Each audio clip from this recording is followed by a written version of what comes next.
একতাই হলো পরিবারের সবচেয়ে বড় প্রতীক। আমরা এখানে দেখো সবাই মিলে আজকে সন্ধ্যের টিফিন বানাচ্ছিলাম, কি যে ভালো লাগছিল কি বলবো। তার সাথে বাচ্চাগুলো খুব মজা করছিল, খুব আনন্দ করছিল।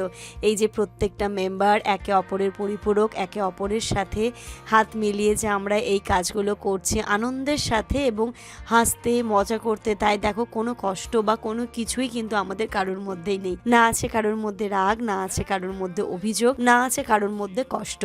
সবাই মিলে এখানে প্রায় জানো তো 1200 গ্রাম চিকেন পকোড়া হয়েছে। হয়তো শুনে ব্যাপারটা বড্ড অবাক লাগবে, বাস্তবেই সত্যি। যেহেতু আমরা সবাই ছিলাম, শুধুমাত্র আমিনা আপা ছিল না, রায়ান ছিল না, না মানে আর মানে ভাইরা ছিল না, তো সেক্ষেত্রে 1200 গ্রাম চিকেনের পকোড়া যে কিভাবে নিমেষে উড়ে গেল আমরা ঠিক ব্যাপারটা বুঝতে পারলাম না।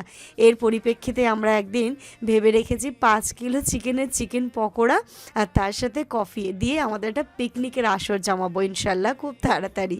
দেখা যাক, হয়তো বা এটা এই গ্রীষ্মকালে হয়ে উঠবে না, কারণ গ্রীষ্মকালে খেয়ে হয়তো এটাকে ডাইজেস্ট করার মতো কন্ডিশন আমাদের কারোরই থাকবে না। বাট ইচ্ছে আছে উইন্টারে ঠিক আমরা এরমভাবে একটা পিকনিক করব।